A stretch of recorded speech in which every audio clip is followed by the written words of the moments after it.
buenas amigos metaleros, ¿qué tal? ¿Cómo estáis? Soy de vuestro anfitrión aquí en el canal del Dragón de YouTube Oro Plata. Toca hablar de oro y toca hablar de ciclos económicos, depresión, recesión, hiperinflación, expansión. ¿Cómo se comporta el oro en cada uno de ellos? ¿Me acompañáis? Venga, vamos a ver históricamente qué es lo que ha pasado con el oro en estos periodos. Empezamos por un clásico, la hiperinflación. ¿Qué es la hiperinflación? Bueno, pues es una inflación totalmente desbocada. Ya sabéis que la inflación normalmente se mide en año sobre año, es decir, interanual. Medimos los precios este mes y los comparamos con el mismo mes del año pasado. Bueno, pues una hiperinflación lo que ocurre es que no nos da para medirlo en el año, se nos van los ceros y realmente la inflación crece tanto que se nota mes a mes y en torno a un 50%, una pasada. Ejemplos en la historia, pues varios, siempre asociados a guerras, posguerras o regímenes totalitarios donde no existía el libre mercado, como por ejemplo en Zimbabue. Ya sabéis, Alemania, un clásico, República de Weimar. Fijaos lo que ocurre en apenas 4 años de tener un marco que está aproximadamente a 5 marcos por onza. Pues ya sabéis, ceros, ceros y ceros. Ceros en los marcos, ceros en los dólares zimbabuenses, cero en los pesos argentinos y ceros en los bolívares venezolanos. Eso es lo que ocurre. Zimbabue, que sufrió lo suyo 2008-2009, por cierto, que estuve por allí en esa época, me ha tocado vivir momentos de la historia económicos y ser testigo de ello, y lo viví en primera persona, estaba en Zimbabue en ese momento. La verdad es que fue absolutamente increíble. Algún día haré un episodio al respecto contando mis experiencias allí. Pero bueno, a lo que vamos. Ya veis lo que ocurre con el oro. Zimbabue se lo sabe y se ha marcado una monedita de oro. Una monedita de oro para intentar proteger de alguna manera a la población, que puede ser comprada en la moneda, etcétera, etcétera, etcétera. Es decir, parece claro que el oro protege contra este tipo de procesos hiperinflacionarios.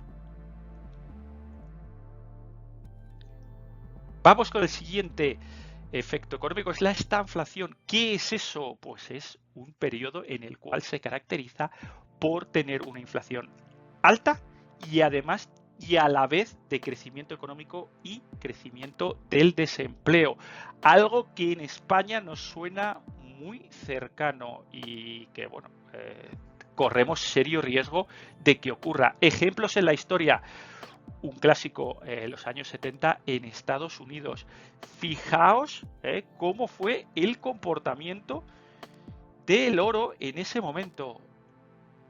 Impresionante, frente a otros activos, como por ejemplo las acciones a nivel mundial, los valores, los valores defensivos en Estados Unidos, 1, o sea, es realmente alucinante. Fijaos en lo que ocurre con los bonos, y fijaos lo que ocurre con los valores growth. Realmente el oro protege también en la estanflación.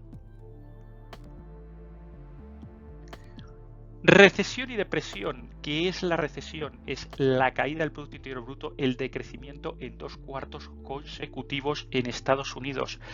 Bueno, eso hasta esta semana, que el gobierno americano ha redefinido una definición que llevaba décadas vigente, y bueno, pues ya sabéis cómo les encanta a los políticos torcer, flexibilizar, retorcer, y doblar cualquier definición para que se adapte a sus tesis políticas y a su discursito, voy a decir populista, pero discursito para borregos. En fin, si nos atenemos, lo dicho, a la definición clásica hasta antes de ayer, pues eso, 2 cuartos consecutivos de decrecimiento. ¿Qué es la depresión? Pues cuando esa recesión se extiende en el tiempo mucho más de esos 2 cuartos. Vamos a ver nada más y nada menos que 9 periodos de recesión-depresión desde los años 70. ¿Por qué desde los años 70? Bueno, ya sabéis que en los años 70 se extingue Bretton Woods y empieza el sistema petrodólar. Y bueno, como evidentemente vamos a hablar de oro y vamos a hablar de plata, no tiene mucho sentido en el hablar de oro en años 70, cuando realmente había una vinculación entre la masa monetaria y el oro en reservas. Entonces, bueno, vamos a unificar el criterio de tal manera que veamos estos 9 periodos de recesiones y depresiones en Estados Unidos. Fijaos lo que ocurre en el S&P 500. Todos son caídas muy duras de 2 cifras. Y bueno, pues veis cómo se comporta el oro y cómo se comporta la plata. Así hablándolo rápidamente, fijaos que de 9 el oro no solo gana a las caídas, sino que tiene rendimientos positivos en un entorno durísimo en nada más y nada menos que 6 de 9. Y en naranja veis lo que es ganar al mercado, ganar al S&P 500, lo hace en 2 veces más. En el único periodo que pierde fue desde el noviembre del 80 hasta el año 82, hasta agosto del 82. Fijaos la caída del 46%. Y la plata del 66. Esta es la época de los hermanos Hunt, cuando intentaron pues bueno, acorralar el mercado de la plata. Fijaos cómo se comporta la plata de una manera muy curiosa. Evidentemente la plata tiene un componente industrial muy potente, en épocas recesivas puede sufrir. Eso sí, en general también esa escasez de la plata hace que se comporte relativamente mejor que el S&P 500, aunque no nos dé beneficios. Únicamente en 2 periodos la plata nos dio beneficios, 2 de 9.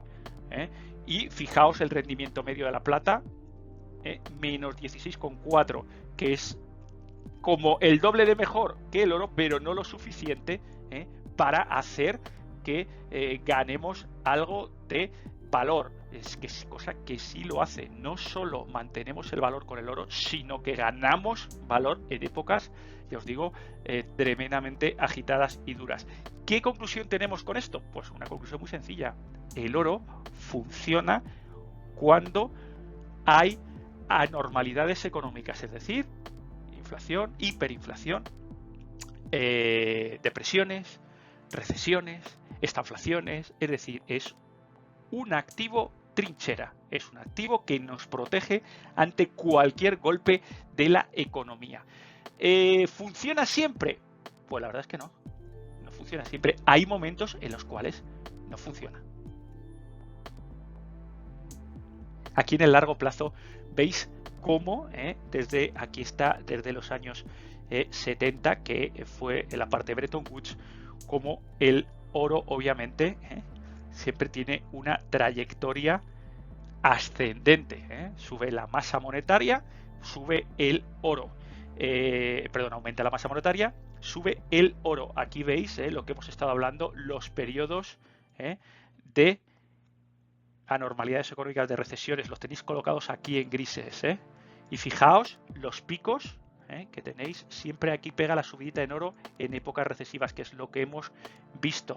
Hay momentos en los que no, por ejemplo en este caso, que no es el caso, ya hay momentos aquí en el que tampoco, en el año 90. Fijaos lo que ocurrió en 2008, subidón, y desde entonces, y esta parte sí muy relacionada a tema de deuda y a tema de generación de M2, de inflación, pues ahí tenéis las subidas claras que ha habido. Ahora ya sabéis, esto es hasta 2016. Pues ahora ¿dónde andamos? Pues estamos en 2022 y tenemos que andar como sobre aquí y haciendo una cosa así. Así, ahora estamos por aquí. ¿De acuerdo? Pues esto es lo que hay en cuanto a recesión y depresión.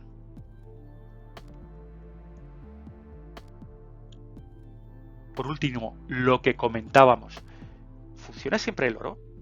La respuesta es no. No funciona el oro. El oro funciona cuando creemos que va a haber curvas en la economía. Cuando creemos que, ya no es que sea en recesión, pero por lo menos sí, vamos a decirlo, estabilizada. Si la economía está en expansión, el oro no funciona y es claramente el perdedor frente a los valores, frente a la propiedad inmobiliaria, etcétera, etcétera, etcétera. Fijaos el comportamiento aquí. Hemos analizado los periodos de recesión, los periodos de curvas, pero fijaos lo que ocurre cuando el periodo no es de curvas, sino que es cuesta abajo.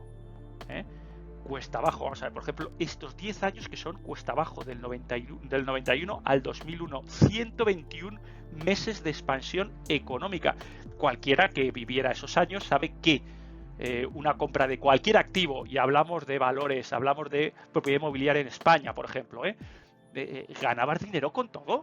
O sea, invertías en valores, invertías en propiedad inmobiliaria, invertías en casi cualquier cosa y todo iba para arriba. Fijaos lo que ocurre con el precio del oro. Esto es el 91 hasta el 2001. Iba todo para arriba, menos el oro, que fijaos lo que hace. Iba a decir se mantiene, pero no. Cae un 20, un 30%. O sea, que el peor momento posible, los 90. Tampoco es que los 80 fueran ninguna maravilla, ¿para qué nos vamos a engañar? Llevaba, pues eso, entre los 80 y los 2000 prácticamente 15 años de travesía por el desierto y, bueno, pues por no decir claramente pérdida de decir valor. El oro para mí siempre tiene valor y siempre tiene un valor intrínseco, pero evidentemente precio respecto al fiat. Fijaos de nuevo otra vez qué ocurre. Diciembre del 2001, aquí 73 meses otra vez. Aquí veis, desde el diciembre del 2001 hasta el diciembre de 2007, por aquí. Y aquí sí que nos sube un poquito el oro. Un poquito el oro, pero muchísimo menos que otros activos, como por ejemplo la propiedad inmobiliaria, que luego ocasionó el crash que ya conocemos. Fijaos qué bien se comporta desde el 2008. Aquí ya subidita prácticamente en vertical. La crisis le viene muy bien al oro. De nuevo, otra vez, ¿qué ocurre? Ciclo expansivo, 35 meses, prácticamente 3 añitos, desde el 2011 al 2014. Fijaos, de nuevo, el oro, caída del oro, y como mínimo, aquí lo tenéis, paradita total ahí en esos rangos de los $1.250 por onza. Pues es lo que hay. Es decir, chicos, el oro sirve como protección. No pierde valor. Sí puede llegar a perder valor frente al fiat, evidentemente, pero no su valor intrínseco. Con lo cual, si creéis que la economía general en macro, vamos a decir, entre 5 y 10 años se va a degradar, y es una cosa que desde este canal lo venimos avisando, pues es una muy buena opción. ¿Por qué creemos que se va a degradar? Pues por tres razones muy sencillas. La primera es que la época expansiva se ha acabado en cuanto a población en Europa Occidental, Estados Unidos. Segunda, dificultades crecientes en la energía. Ya lo hemos dicho. Tenemos ahí un peak oil y tenemos un energy cliff, un acantilado energético, en el cual el momento en el que pasemos el Rubicón va a haber muchísimos problemas. Ya sabéis lo que decimos siempre: si queremos expansión económica, vivir mejor, necesitamos más energía, cosa que va a ser harto difícil en los próximos años que ocurra. Ya sabéis, se ha llegado a, o se pretende, o se cree que se ha podido llegar a el límite en cuanto a la generación de petróleo, con lo cual eso sumado a la deuda masiva a nivel mundial, que ya hemos hablado de ella, a la generación y a la impresión de masa monetaria que crea inflación, pues ya sabéis lo que toca. Para nosotros aquí en el canal pintan bastos. Y luego, si ya aparte no solo de la energía, sino percibimos que puede haber un agotamiento de materias primas, pues no os digo nada.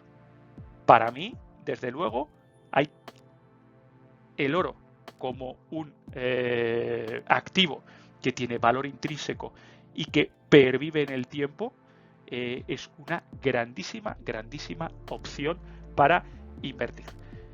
Chicos, hasta aquí este episodio donde hemos visto cómo se comporta el oro en todos los escenarios económicos. Espero que os haya gustado. Si es así, le dais un like. Si no os ha gustado, le dais un like y me contáis por qué nos ha gustado todo esto que os estoy contando. Y bueno, pues como siempre, me tenéis en Twitter, Dragón Oro Plata, para la rabiosa actualidad, el minuto resultado económico. Y siempre, ya sabéis, en Twitter le echo un poquito ahí de un poquito de humor le echamos, que hay que echarle humor a la vida. En fin, pues ya sabéis, los papelitos, etcétera, y un montón de cosas, pues no se tocan. El oro sí se toca, y si se puede tocar, yo lo tendría muy cerquita. Hasta la próxima, chicos. Hasta luego.